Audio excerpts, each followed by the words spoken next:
사연을 써보는 건 처음이라 구색에 맞게 잘 쓸 수 있을지 모르겠어요. 그저 제 이야기를 하다 보면 흐름에 따라 잘 들려드릴 수 있지 않을까 생각합니다. 시간이 되신다면 저의 941생 파운스토리 좀 들어보고 가셔요. 제 직업은 원래 육상 선수였습니다. 한참 활동했을 때는 제 입으로 말하기 민망하지만 날아다녔었죠. 그런데 육상 선수 자체가 아무리 관리를 하더라도 나이란 무기가 가장 파격적이라 수명이 길지 못합니다. 저도 당연히 나이를 1살, 2살 먹어가면서 체력적으로 무리가 찾아왔어요. 나이도 있고 무릎 건강 문제 때문에 어쩔 수 없이 30대 초반 나이로 은퇴를 하게 되었죠. 누구나 운동선수라면 한계적인 부분 앞에서 결국 멈춰서야 하는 순간을 맞게 되는데요. 그 시기는 가장 허무한 순간이면서 새 출발하는 시작점이기도 합니다. 그래서 혼자보단 주변 사람들의 응원이 좀 많이 중요해요. 그럴 때 제 곁에 남편이 있었습니다. 저는 운동 수명 다 되었다고 슬럼프를 맞는 것이 싫어서 바로 필라테스 자격증을 준비했거든요. 덕분에 슬럼프를 나름 잘 극복하고 이겨냈는데 필라테스를 차리고 예비 신랑을 만나면서 제 안에 남은 결핍까지 모두 채울 수 있었어요. 예비 신랑은 제가 차린 센터와 같은 건물층에 있던 개인 병원의 물리치료사였습니다. 출퇴근길에 잘 마주쳤는데 예비 신랑이 어느 날 저에게 대놓고 관심 있다고 연락처를 묻더라고요. 처음엔 거부감이 들어서 거절했지만 그 뒤로 예비 신랑이 부담스럽지 않게 다가와줘서 만나게 되었어요. 대화를 나누는 건 그리 어색하지 않았습니다. 저도 예비 신랑도 서로 몸을 치료하는 목적으로 사람을 상대하는 직업이라서 나눌 대화 주제는 많았죠. 오히려 일적인 대화로 시작을 하니 더 자연스러웠고 그게 제가 예비 신랑을 좋게 볼 수 있도록 마음을 열어줘서 인연으로 닿게 되었습니다. 예비 신랑은 운동을 했던 저의 선수 생활 얘기에 진심으로 존경심을 표현하기도 했어요. 심지어 제가 국가대표였다고 하니까 저를 한 번씩 연예인 생각하듯 사람들한테 자랑하곤 하더라고요. 그런 예비 신랑의 모습이 귀여웠습니다. 제가 비록 은퇴를 했음에도 예비 신랑은 저를 영웅으로 치켜 세워줬는데요. 그럴 때면 저는 본의 아니게 그리운 과거를 아름답게 추억하곤 했어요. 예비 신랑의 긍정적이고 밝은 에너지가 저의 심심했던 미래까지 환하게 비추는 느낌이라서 결혼도 조심스레 생각해 보았습니다.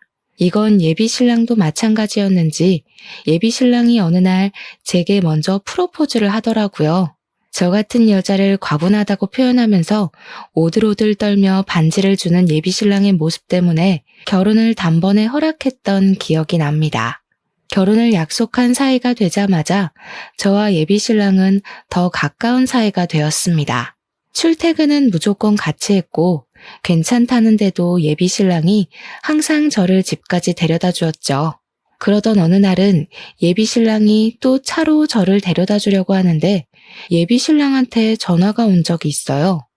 제가 발신자를 살짝 봤는데 예비 시모더라고요. 예비 신랑은 저한테 양해를 구하고 안전벨트를 매기 전 전화를 받았습니다. 또 그 아가씨 집까지 갔다가 올 거니? 내가 혹시나 해서 전화했더니 잘했네. 오늘은 안 된다. 엄마가 급히 너랑 갈 데가 있어. 시간 없으니까 얼른 와. 그 아가씨 꼭 데려다 줘야 하는 거 아니잖아. 차 안이 조용하다 보니까 수화기 너머로 목소리가 대강 들렸습니다. 일단 무슨 일인지 자세히는 모르겠지만 시모가 비상 상황인 것 같다는 느낌은 있었어요. 평소 이런 적이 없었고 또 목소리가 굉장히 다급했거든요. 예비 신랑도 그렇게 느꼈는지 시모의 말을 거절하지 못했어요. 저는 눈치껏 예비 신랑 전화가 끊기자마자 괜찮다고 작별 인사를 했습니다. 예비 신랑은 끝까지 미안해하면서 자리를 떴어요. 그리고 다음날 시모가 예비 신랑을 그렇게 다급히 불렀던 이유는 다름 아닌 경비실에 맡겨진 택배 때문이었다고 했습니다. 시모가 들기엔 무거운 택배이긴 했지만 예비 신랑 말로는 급한 택배가 아니었다고 하더라고요. 실제 시모도 택배를 받아보고서 급했던 택배랑 착각했다는 겁니다. 택배 때문인 걸 마치 뭔 사고라도 난 것처럼 유난을 떨었던 시모 행동에 예비 신랑도 당황했다고 했지만 솔직히 저도 적잖이 놀랐습니다. 그래도 뭐 많이 중요한 택배였나 보지라고 생각하고 말았죠. 예비 시모는 고등학교에 교감 선생님까지 했다가 건강상의 문제로 은퇴해 쉬고 있는 상황이라 했어요. 저랑 예비 신랑이 결혼하기로 약속을 잡았고 본격적으로 기한을 정해야 했으니 그 전에 결혼 인사를 먼저 하기로 했습니다. 그래서 시댁을 우선 찾아갔어요. 시모를 뵙는 건 지난날 예비 신랑이 통화할 때 잠깐 목소리로만 겪은 것 말곤 처음이었거든요.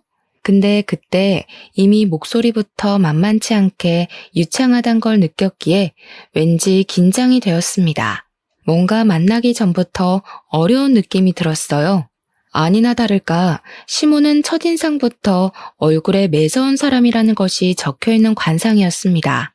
교사를 했던 사람이라 그런가 역시 분위기 자체에서부터 위험이 느껴졌죠.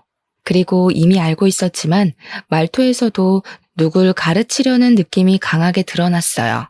그래서 그런지 시모는 약간 학습력으로 사람을 평가하려는 잣대가 있는 것 같았어요.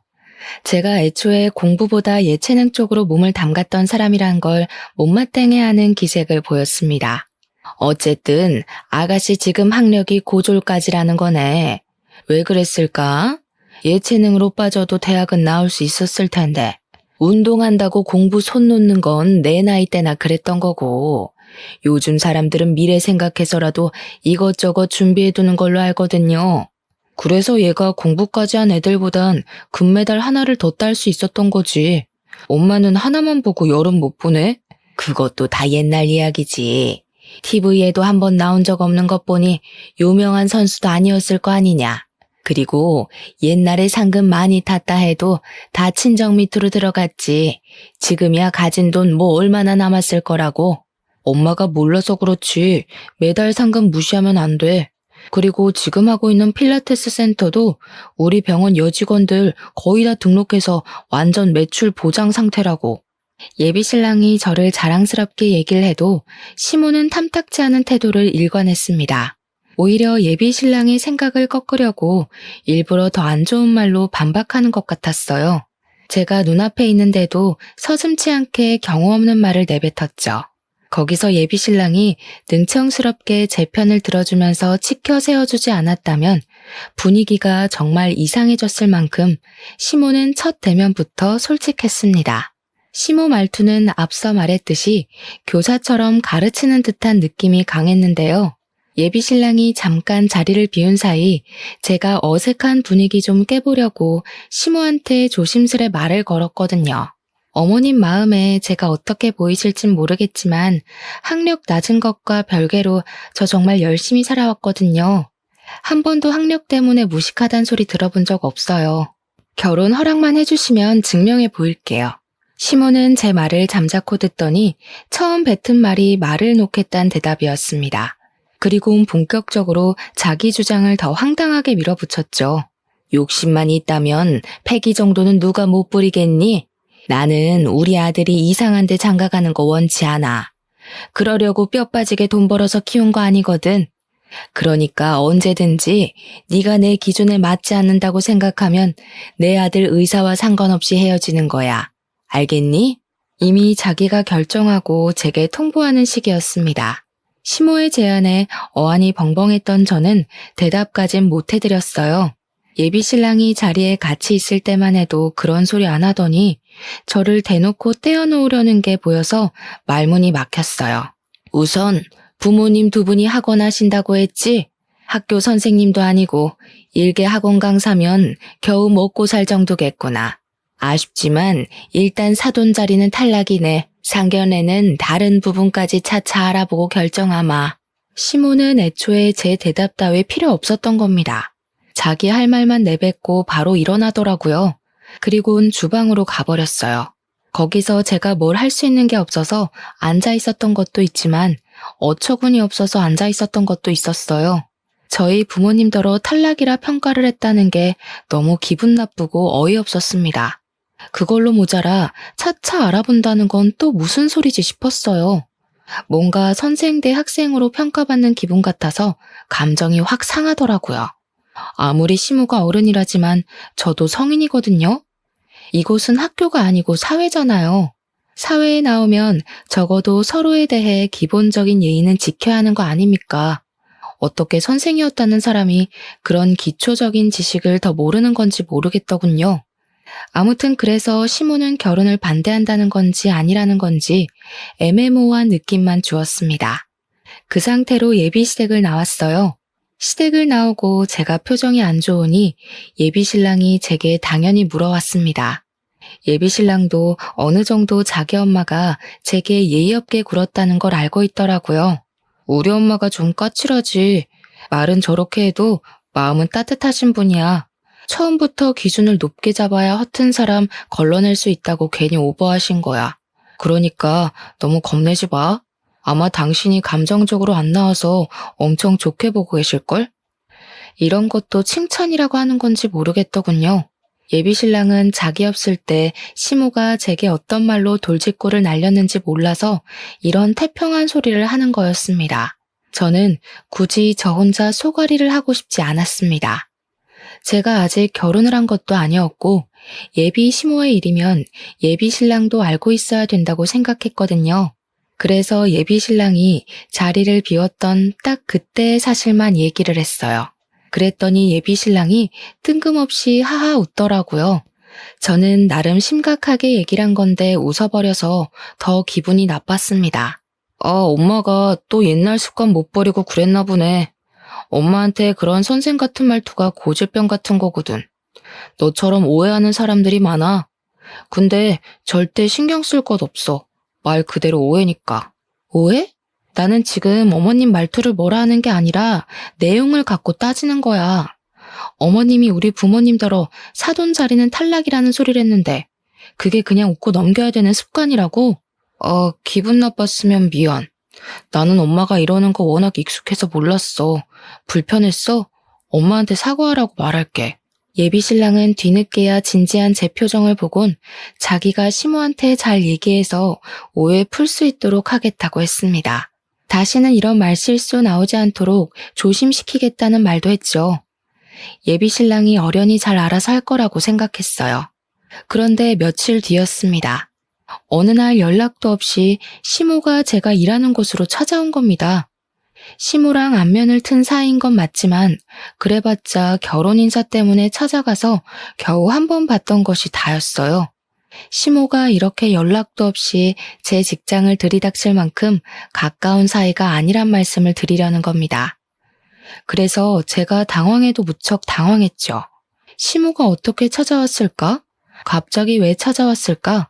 그런 걸 급하게 머리 굴려 생각해보면 전부 예비신랑의 존재가 걸렸어요. 아마 예비신랑이 결혼 인사 때문에 시모한테 뭔 얘기를 해서 저를 찾아온 게 아닌가 싶은 생각이 뒤늦게 들었습니다. 그나마 가장 사실에 가까운 강력한 추측이었죠. 어머님, 갑자기 어쩐 일로 찾아오셨어요?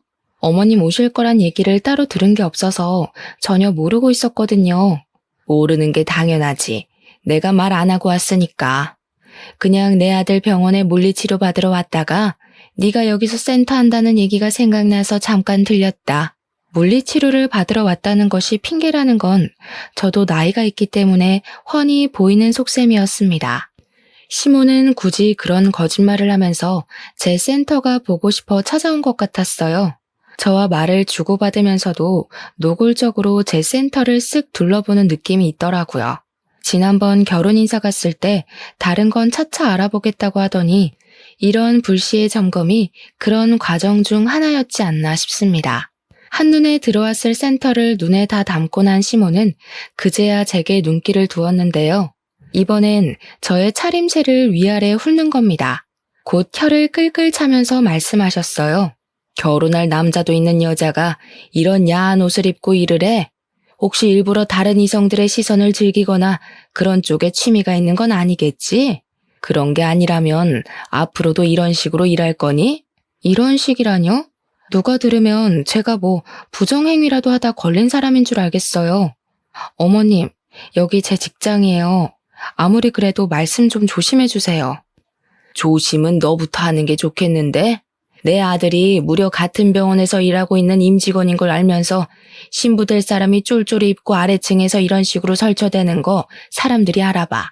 천박하게 보지 않겠니? 말이 너무 대놓고 심한 것이 시모는 저한테는 아예 예의를 차릴 생각이 없어 보였습니다. 그 탓에 주변 회원님들까지 시모하는 말을 다 듣게 되었는데요. 솔직히 너무 창피했고 자존심이 상했어요. 제가 결혼도 하기 전에 이런 시모를 만나게 생겼다는 걸 광고하는 셈이라 쓸데없이 동정심을 살 것 같기도 했죠. 저는 일단 보는 눈 때문이라도 어쩔 수 없이 시모를 휴게실로 모셨습니다. 어머님이 어떤 기분으로 그런 소리 하셨는지 이해해 줄 수 있는데요. 좀 좁게 충고하실 수도 있는 거 아닌가요? 그래도 겨우 두 번째 보는 거면 초면이나 다름없는데 너무 매너가 없으시네요. 넌 젊은 애가 왜 이렇게 눈치가 없니? 내가 왜 이러는 것 같은지 모르겠어. 눈치라도 있으면 그나마 덜 민망하게 헤어질 수 있으려나 했는데 역시 남들보다 머리 굳은 지가 오래돼서 그런가 보네. 시모가 딱 그 말을 하면서 저를 새초롬하게 째려보는데 저는 그 순간 알아챘어요. 시모는 우리 결혼을 처음부터 반대했다는 것을요. 애초에 제가 운동을 했었다는 이유만으로 저를 며느리로 드릴 생각이 아예 없었다는 것을요. 알아서 나가떨어져 나가길 바래서 저한테 그리 매너 없게 굴었다고 친히 말씀하시더라고요. 그걸 그제야 눈치챈 저도 어쩌면 미련한 면이 없지 않았다곤 볼 수 없을지도 모르겠네요. 나는 적어도 우리 아들이 같은 병원 일 하는 사람이나 공무원은 되는 사람이랑 결혼하길 바라거든. 요즘 세상에 가방끈이 길고 짧은 건 상관없다고들 하는데 난 교감까지 해봤잖아.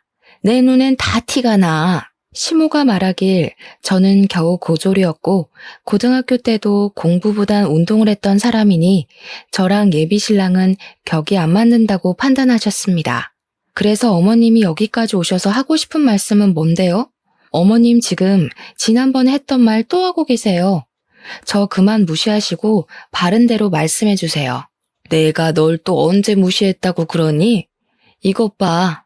조금 마음에 안 드는 말 했다고 바로 꽁해져선 못되게 표현하기나 하고 뭐 어차피 길게 볼 사이 아니니 나도 입 아프게 길게 말 안 하마. 이 결혼하지 마라. 시모는 예비신랑이 아직 저를 좋아해서 자기가 자기 아들한테 헤어지라고 말 못하니까 저더러 먼저 이별을 통보하라고 종용하기 시작했어요. 결국 이거였던 거예요. 그날 제 센터를 찾아온 이유도 제가 어떤 일을 하는지, 어떻게 일을 하는지 점검하러 왔다기보단 결혼 반대가 본 목적이었던 거죠. 어차피 네가 우리 집에 며느리로 들어오면 지옥일 거야. 내 아들은 내 말이면 결국 거역 못하는 애고 나는 널 절대 며느리로 인정 안 할 거거든. 불 보듯 뻔한 지옥길에 뛰어드는 멍청한 짓은 안 하겠지? 공부 안 했다 해서 혹시나 싶어 알려주러 오긴 했다만 시모가 결혼하지 말라는 소리를 하자마자 그래도 그 말할 때만큼은 최소한의 예의를 갖춰줄 거라 생각했습니다. 끝까지 사람 자존심을 긁어줄진 몰랐네요. 시모는 저더러 잘 알아들었을 거라 생각한다면서 자리에서 일어나더니 웬만하면 자기 아들 눈에 안 걸리는 게 좋을 것 같다고 여유되면 자리를 옮기란 말도 하더군요. 그리곤 센터 나가셨습니다. 저는 배웅도 안 해드렸네요. 어이가 없어서 한동안 열이 받아 앉아 있었어요. 바로 예비신랑한테 전화해서 방금 시모와 있었던 일을 다 털어놓았습니다. 어머님이 자기랑 나랑 격 안 맞는 것 같다고 나더러 대신 헤어지자 말하라네. 결혼하면 제대로 지옥맛 겪게 해준다고 감히 고졸학력으로 자기 며느리 될 생각은 꿈도 꾸지 말라더라. 뭐? 엄마한테 바로 집에 가라고 그랬는데 방금 엄마 들렸다 갔다고? 내가 지금 가서 엄마한테 다시 말할게. 엄마가 그런 뜻으로 말한 거 아닐 거야. 가만 보니까 자기는 매번 어머님이 그런 뜻으로 말한 거 아닐 거라고 하네? 그럼 자기도 내가 공부 안 해서 내 멋대로 해석한다고 생각하는 거야? 아, 아니다. 그냥 여기까지 하자. 네 엄마 말대로 내가 불보듯 뻔한 지옥길을 뭐하러 가겠니? 시모 말대로 예비신랑은 시모 말을 따를 수밖에 없는 사람 같았어요. 자기 엄마가 교사니까. 은연중에 자기 엄마가 틀린 말을 했을 리 없다는 생각을 전제로 깔고 있는 것 같았습니다.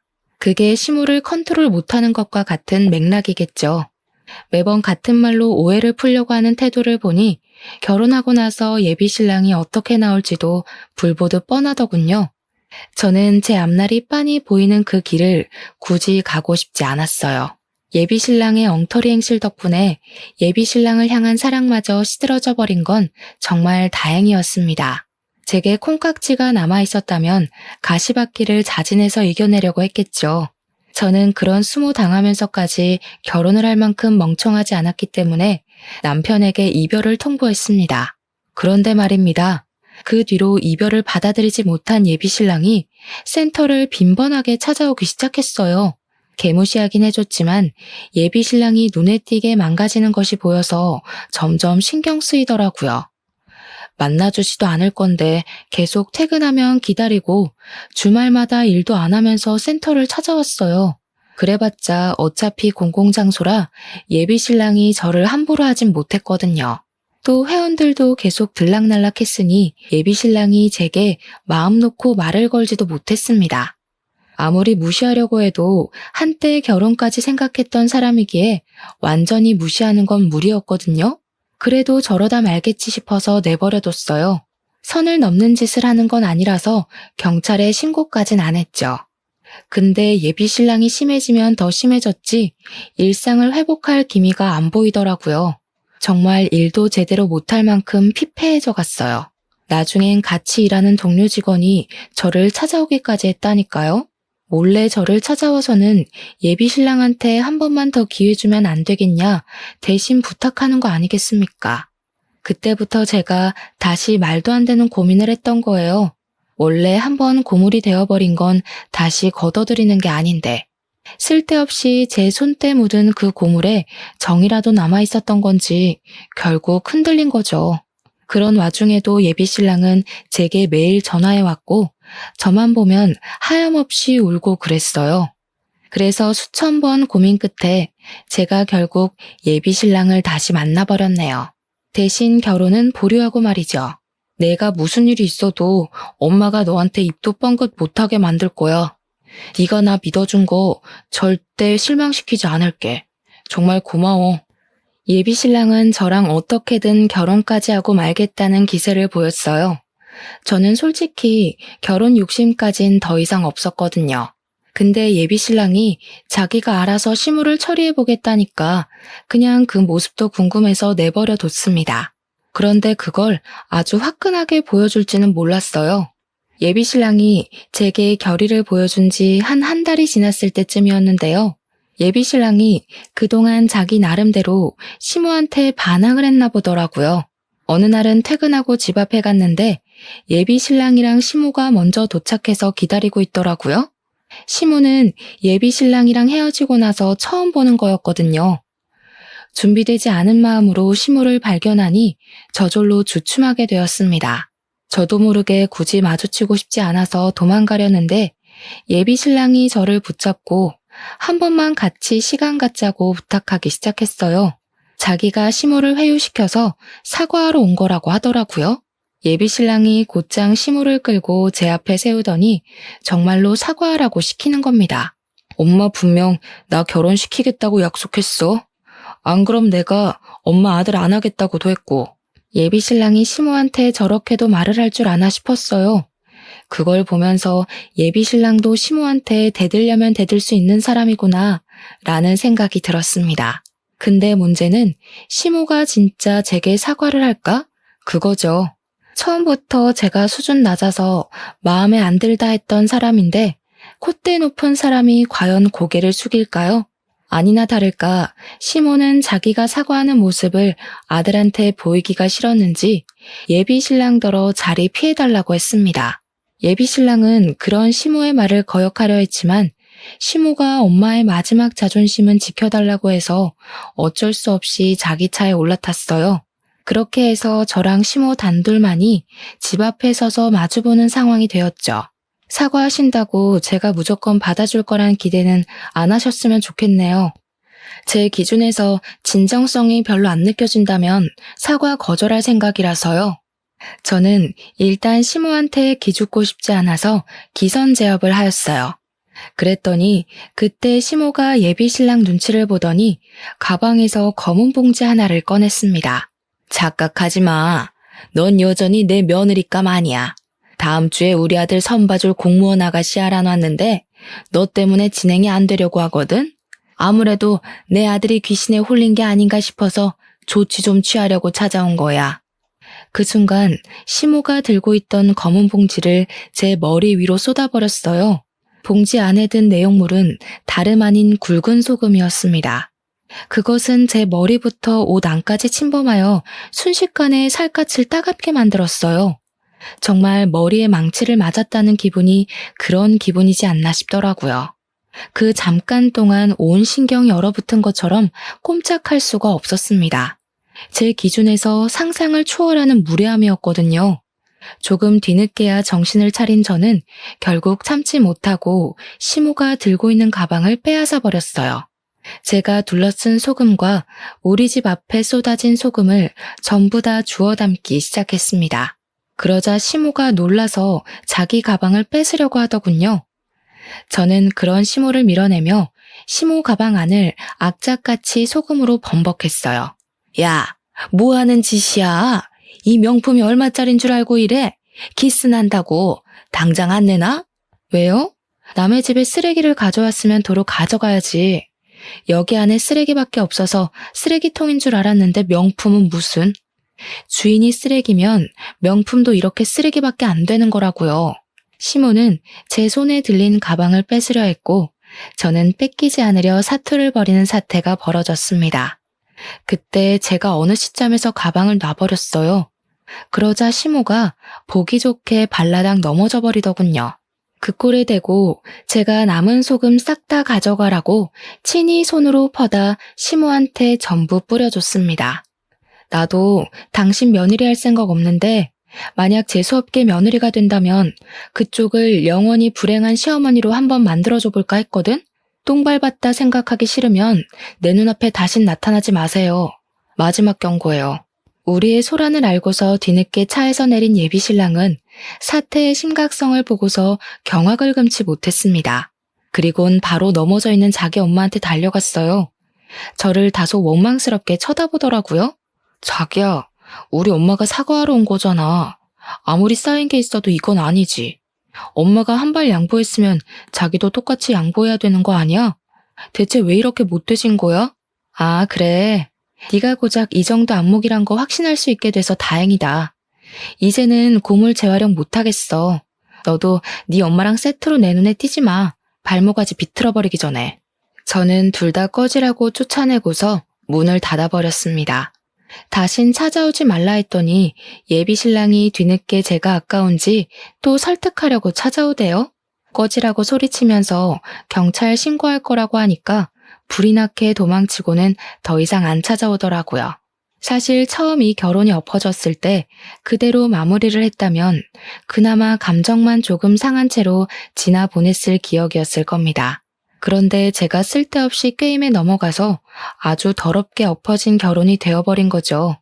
그건 제 스스로의 업보라고 인정하기에 길게 탓할 생각은 없었어요. 그저 그 사람들과 관련된 모든 인연을 빨리 정리하고 싶었습니다.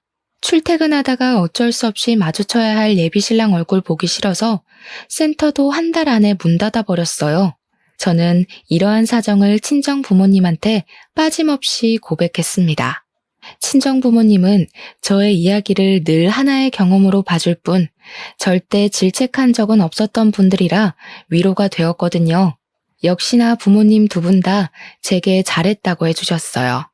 오히려 상견례까지 못 가 시모 낯짝 한번 마주해보지 못한 걸 아쉬워하셨습니다. 그렇게 저는 잠깐 따끔했을 뿐인 인연에서 발을 빼고 벗어날 수 있게 되었는데요. 센터는 아빠가 학원 건물 1층에 자리 내줄 테니까 거기서 하라고 하더라고요. 사실 초반에 저희 친정 부모님 소개할 때 학원 운영하는 강사라고만 했잖아요. 시모가 무시할 정도로 작은 학원은 아닙니다. 나름 이름 있는 공시학원 2개를 크게 운영하고 있거든요. 그 학원이 있는 건물 2개도 전부 부모님 소유였어요. 저희 친정가족 구성원 중 저만 운동을 한 사람입니다. 제가 운동에 소질이 있다는 걸 부모님께서 미리 알아보시고 몸을 쓰는 진로로 직업을 가질 수 있게 지원해줬던 거예요. 저 말고 저희 친정 부모님 두 분은 스카이 명문대를 나왔고요.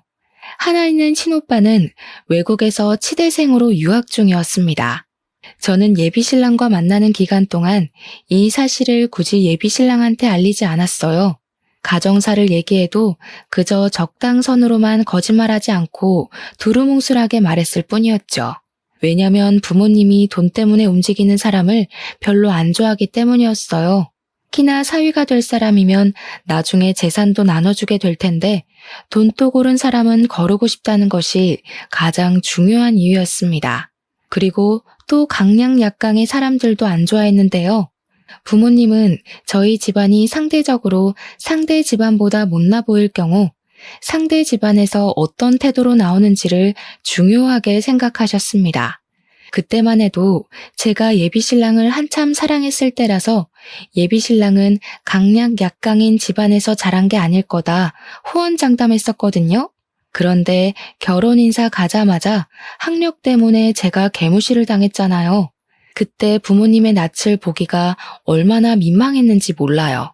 시댁에서 저를 반대하는 이유가 고졸 때문과 운동 경력 때문이란 걸 얘기하는 것도 뻘쭘했습니다. 어쨌든 저는 부모님 학원 건물에서 새로 일을 시작해 좋은 성과를 이루었어요. 한 달 만에 그간 일했던 모든 월 매출에서 최고액을 달성했죠. 병원에서 일했을 때보다 무려 1.5배 높은 성장률이었어요. 학원가라서 학생들의 공부를 방해하는 건 아닌가 걱정했는데 오히려 공시생들에게 운동이 중요한 생활 리듬으로 작용하더라고요. 그래서 뜻하지 않게 인기가 대폭발해버렸습니다. 지난날의 과오는 생각도 안 날 만큼 빠듯한 하루를 보냈어요. 그렇게 평화로운 일상을 살던 중이었습니다. 아무 생각 없이 휴대폰을 봤는데 제가 예비신랑을 차단 안 해놨더라고요. 그래서 우연히 예비신랑 프로필을 보게 되었어요. 근데 결혼하는가 보대요? 공무원 여자랑 선본다더니 잘된 건지 웨딩 사진이 프로필로 올라와 있었습니다. 그걸 보면서 역시 사람은 다 제 짝이 있는 거구나 그런 생각이 들더라고요. 제게는 어렵기만 했던 그 남자와의 결혼이 어떤 여자한테는 겨우 몇 개월 만에 결혼까지 직행했을 만큼 수월했다는 의미잖아요. 예비신랑과 결혼을 못해서 아쉽다는 말을 하는 게 아니라 그저 사람은 저마다 묶인 인연이 따로 있는 것 같다는 걸 느꼈다는 것 정도예요. 그런데 생각해보면 말입니다. 세상에 이루어질 수밖에 없는 운명적인 인연이 있다면 그 반대도 있다는 소리잖아요. 참 끈질긴 앙숙의 인연도 분명 존재하지 않겠습니까? 제가 아마 예비신랑과 운명이 아닌 앙숙의 연으로 묶여진 관계가 아닌가 싶었어요. 그렇게 느낀 이유는 당연히 그 집안 사람을 또다시 마주치게 되면서였습니다. 한참 평소와 같은 일상을 보내고 있을 무렵이었어요.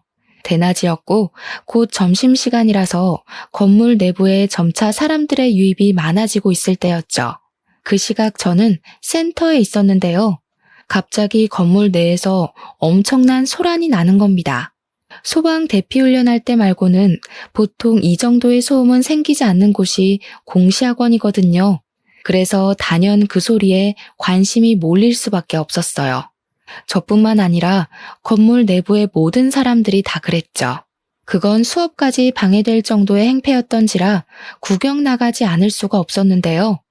저도 뒤늦게 센터를 나가봤다가 정말 깜짝 놀랐지 뭡니까. 소란의 중심이 있는 사람 중 한 명이 예비 시모였던 여자가 아니겠어요? 인파에 가려져서 시모만 보였을 땐 시모가 저를 찾아내서 이곳을 온 줄 알았습니다. 등골에 소름이 쫙 끼쳤죠. 그런데 조금 더 인파를 뚫고 중심으로 들어가니 시모가 웬 젊은 여자의 머리채를 잡고 성난 얼굴을 하고 있더라고요. 저를 찾아온 게 아니었다는 건 일단 안심이었지만 상황 자체는 여전히 당황스러웠어요. 공무원도 아닌 게 공무원이라고 거짓말을 쳐? 어쩐지 뭔가 이상하다고 했어. 아직 필기도 못 붙어서 학원이나 다니고 있던 주제에 어디서 공무원이었던 나를 속이고 내 아들이랑 결혼을 하려고 해? 내 아들한테서 얼마나 뜯어갔어. 보아하니 시모에게 머리채를 잡혀 비명을 꽥꽥 지르고 있는 여자는 제가 예비신랑 프로필에서 봤던 그 여자인 듯 했습니다. 예비신랑과 결혼하려 했던 여자인데 공무원이 아니라 우리 부모님 학원을 다니고 있던 공시생이었나 봐요. 억울해하면서 해명하는 여자 얘기를 들어보니까 결혼하기 전에 시험이 하나 있는데 그때 무조건 붙을 자신이 있어서 일부러 말 안 했다고 하더라고요. 그건 당장의 결과를 원하는 시모한텐 통하지 않을 이론이란 걸 저는 예측이 되었죠. 시모는 지난날 제가 일하는 곳을 불쑥 찾아왔던 것처럼 저 여자 다닌다는 직장도 몰래 알아내서 따라왔다가 덜미를 잡은 상황 같았습니다. 처음엔 시모의 무례함에 분노만 느껴졌는데 시간 좀 지나니까 한결같이 정신 못 차리고 아들 앞길 막고 서 있는 시모가 한심해 보이더군요. 저는 그런 시모를 향해서 무의식적으로 혀를 끌끌 차버렸어요. 그 순간 약속이라도 한 듯 시모와 눈이 정통으로 마주쳤죠. 시모가 겨우 3번밖에 안 본 저를 알아보더라고요. 제게 곧장 삿대질하면서 이젠 저를 공격하는 거 아니겠습니까? 아, 너도 여기 다니고 있었니? 이제서야 공부가 아니면 살 길이 없다는 걸 알았나 보지? 보니까 여기가 아주 천박한 인간들 소굴인가 보네. 솔직히 공무원 공부는 1년이면 되는데 여기서 1년 이상 붙어있는 꼴통들 많을 거다. 이럴 시간에 다른 데로 머리 굴려. 지금 남의 업장에 와서 뭐 하시는 거예요? 예나 지금이나 무례하신 건 여전하네요. 젊은 사람들 괴롭힐 힘도 많고 너무 쌩쌩하신 거 아니에요? 할 짓이 없어서 힘이 남아도는 건가? 이것 봐. 배운 게 없으니까 싹수가 아주 바가지잖아. 너는 이미 늙을 대로 늙어서 지금 공부해봤자 그 성질머리 못 고쳐. 타고난 똥통머리를 무슨 수로 고치겠니? 네 부모가 너를 이 모양 이 꼴로 내버려둔 걸 원망해라. 시모가 제 머리를 자꾸 손가락으로 밀어버리기까지 하길래 저도 참지 않고 시모의 팔을 내쳤습니다. 그래도 보는 눈이 너무 많아서 감히 어른에게 먼저 손찌검을 못하고 있었는데요. 그때 엄마가 나타나서 시모의 뺨을 사정없이 후려쳤어요. 저희 엄마야 그 건물의 주인이었고 그 학원의 원장이었으니 얼굴 모르는 사람이 없었는데 그런 과감한 행동을 해버려서 저뿐만 아니라 다들 놀란 상황이었습니다. 아, 우리 딸 시모 될 뻔했다던 분이신가 보네요. 그때 우리 딸한테 소금 부었다고 들었는데 꼭 한번 뵙고 싶었거든요. 제가 바빠서 뒷조사할 시간이 없어서 이제야 인사드려요. 저는 미처 소금을 준비 못해서요. 똑같이 따끔거릴 테니까 쌤쌤으로 하죠. 뭐야? 딸? 당신이 이 아가씨 부모야? 어쩐지 밑도 끝도 없이 천박하게 손부터 올린다 했다. 부모가 이 모양이니 자식 새끼도 개념 없는 짓 하고 다니지. 보나마나 그쪽도 어디 중졸이나 고졸이죠? 아, 국민학교로 끝인가? 시모는 얻어맞고도 뭐가 그리 당당한지 우리 엄마 앞에서 하하호호 열심히도 비웃고 있었습니다. 그런데 앞서 말씀드렸다시피 건물 이용자 중에서 우리 엄마를 모르는 사람들은 거의 없어서 다들 시모가 하는 말에 오히려 더 수군거릴 뿐이었어요. 스스로 조롱거리를 자처하고 있는 시모를 보면서 저도 웃음이 나오더군요. 네, 잘 물으셨네요. 당신이 일개 학원 강사라고 무시했던 여기 학원 원장입니다. 그쪽 어떻게 생겨먹었나 상견례 못해서 많이 아쉬웠어요. 근데 남의 건물에서 이렇게 꼴불견으로 나타날 줄은 몰랐습니다. 시모는 우리 부모님 학원 규모를 얼마 정도로 생각했는진 모르겠는데 일단 눈으로만 훑어도 학원 크기가 소규모는 아니니 좀 당황하는 눈치였어요. 그걸 엄마도 아는 건지 대답 못하고 있는 시모에게 마지막 한 방을 먹여버리시더라고요. 참, 고맙단 인사 꼭 드리고 싶었어요. 하마터면 우리가 건물 하나 날릴 뻔했잖아요. 저희가 딸 결혼하면 선물로 건물 명의 넘기려 했거든요. 그런데 사위될 집구석이 영 개판이란 걸 결혼시키기 전에 보여주셨으니 저희한텐 은인이나 다름없으십니다. 뭐라고요? 건물? 지금 이 건물이 그쪽 거라도 된다는 말이에요? 사람을 놀리는 것도 정도가 있지 건물주는 뭐 아무나 하는 줄 알아요? 아무나 못하죠. 그러니까 그쪽은 겨우 교감 선생 자격 하나 달았었다고 기세등등해서 까불고 다니는 것밖에 못하는 거예요. 여기 학생들 보고 꼴통이라 소리칠 시간에 그쪽 마인드가 똥통은 아닌지 꼭 돌아보셨으면 하네요.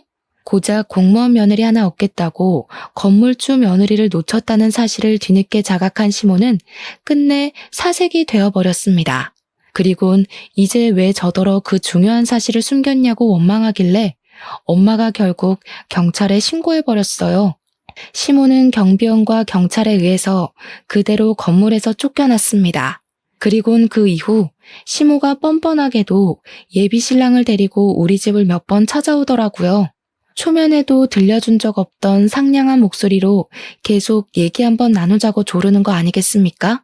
이미 미련 따위 없던 저는 마냥 귀찮아서 결국 이사를 가버렸어요. 그랬더니 시모가 이젠 부모님 건물로 찾아오기 시작하더라고요. 구질구질하게 왜 이러세요?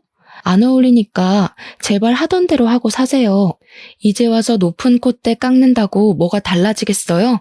교감 아줌마는 건물주 며느리까지 품을 그릇이 안 되는 사람인 거예요.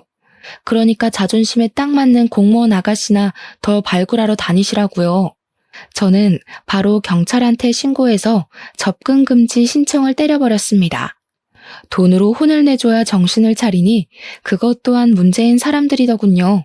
어쩌다가 그런 똥을 밟아버렸는지 모르겠지만 다행히도 이래저래 잘 털어냈네요.